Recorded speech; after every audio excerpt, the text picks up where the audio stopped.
Hey, so if you're a musician, I imagine that you've probably heard the expression classically trained before, whatever that means.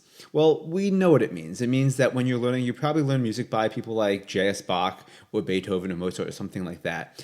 And yes, that is a great way to learn, but one of the mistakes that people often say when they think of things such as classically trained is that those kinds of people can play anything because for some reason, classical music is the superior when it comes to technical ability, which it's not, but that's just the assumption that I've kind of seen. Anyway, so this video is a video about some of those shred-like guitar players that surprisingly actually had a background in classical guitar, even if it was for a very brief moment.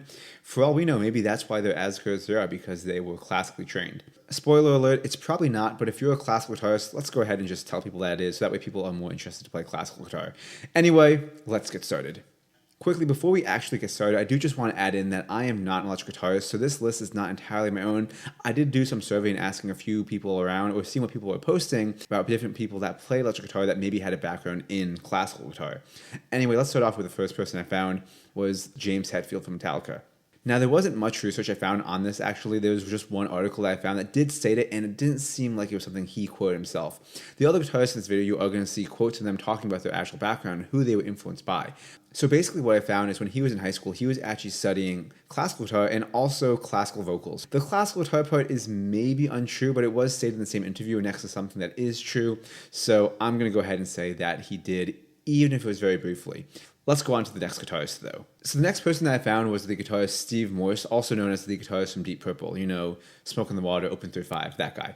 Anyway, so apparently when he was learning guitar, he was influenced and was playing some classical guitar, and he did say so himself in an interview. While I was learning to play classical guitar, I played through a lot of traditional studies. They would concentrate on left-hand position, right-hand technique, or whatever else. And I used those concepts to find ways to hone in on things I felt I needed to work on in my own playing. So from that, I'm guessing that classical guitar wasn't really his main thing, but it was something that he was very influenced by, and it's definitely brought into his own playing when it came to his electric guitar playing. Something else that he says that really further brings this point home is this. I also listened and played a lot of traditional music like John Dowland's lute music and Bach transcriptions for the classical guitar. Those influences really came through on Hereafter.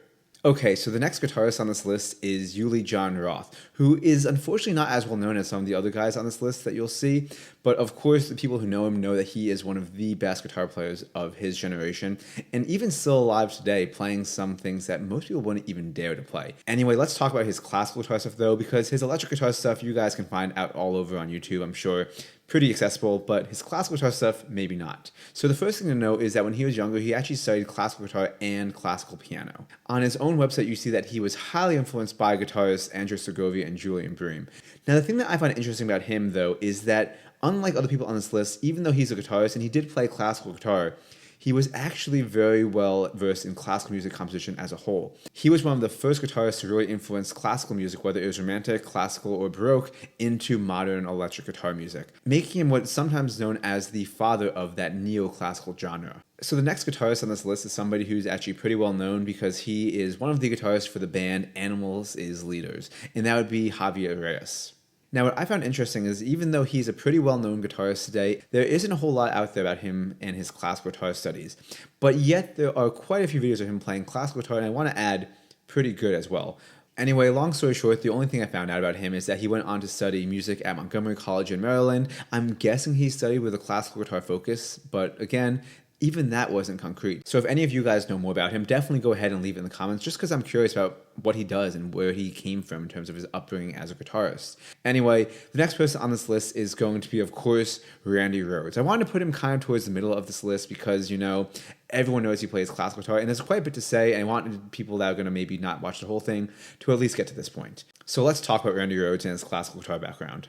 So of course everybody knows that Randy Rhoads was the guitarist for the legendary Ozzy Osbourne, playing with him until his untimely death. But what some people don't know though is he was actually so focused on classical guitar at one point that he even told Ozzy Osbourne, yes, the Ozzy Osbourne, that he wanted to leave his band so he could go on and pursue his classical guitar studies at a college level. We'll get more to that later, but definitely keep that in mind because that's a pretty big commitment. A few other things that really show how interested he was in classical guitar is it's said that when he was on the road with Ozzy going from city to city, anytime they stopped, he would try to seek out the best classical guitarists in that city and just take a lesson with them. Apparently, one time he even sat in on a lesson with somebody who was a big fan of Ozzy Osbourne and him himself, and actually asked him to teach them how to play some of his guitar parts. And he ended up teaching them, and he still paid them for the lesson on classical guitar. So yeah, he definitely was a big fan of it. The other thing that shows this is apparently, according to Ozzy Osbourne himself, when he got that first check for his royalties for the Blizzard of Oz record, he spent a large portion of that money on his first nice classical guitar, which according to Ozzy was very expensive. And you know, if that's Ozzy saying it's expensive, it's probably a nice guitar. Anyway, it really is unfortunate that he passed away before we could see anything that he might have done with the classical guitar. He really wanted to go to school to study at UCLA and pursue a classical guitar degree in music. And I know in a previous video I said USC, so if you guys are wondering where I made the mistake, that was my fault, and I think it was David who fixed that in the comments. So thanks, David, and I got it right this time. Anyway, let's go on to the next guitarist who, from what it seems to me, has a bigger following on YouTube than he has anywhere else. And that guitarist, as you might have guessed, would be the guitarist Rick Graham. So this guitarist is one of the first electric guitarists on YouTube, and it's why he has the following he does, on top of being an amazing electric guitarist. So in one interview that I found, he says that he was at one point super inspired by the music of J.S. Bach, and because of that, he wanted to spend all day playing it. And probably one of the best ways to play it on the guitar is playing it on the classical guitar. You can even go on his YouTube channel if you go back to his older videos, and you'll see videos of him playing movements of Bach suites, which is really cool because he's playing them very well from what I've seen. Now, maybe you just paused the video, opened up a new tab, went back to YouTube, and looked up Rick Graham and went to his channel, and you went to see that there aren't that many videos of him playing classical guitar. And after looking at some of them, you might be wondering, why aren't there more? So Rick talks about that in an interview as well. He says, I did 1 year where I studied a lot of classical music, did a lot of performances, and it was amazing. But I had to leave because I wasn't happy and I wasn't comfortable. But to follow that up, he does say that even though he doesn't post much classical guitar stuff now, that looking back on his videos, some of those videos are some of the ones he's the most impressed by. Now, although he hasn't posted any videos of him playing classical guitar, at least not in a little while, he does still write for the classical guitar.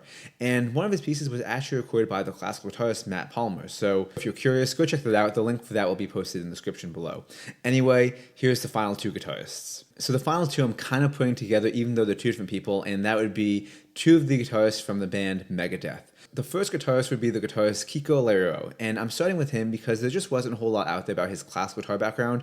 There was some, and he does state that he started on it, but that's kind of all there is. So let me just go ahead and talk about him briefly. So how he says he got started on classical guitars because he grew up in Brazil, and down there the main kind of guitar is the classical guitar used in music such as bossa nova and samba. So he started off with that. He was playing things like studies and all that good stuff that everyone learns when they first start, but pretty soon he switched over to the electric guitar, and that's where his main passion was. Anyway, the final guitarist on this list, who, like I said, is one of the other guitarists of the band Megadeth, and that would be Chris Broderick.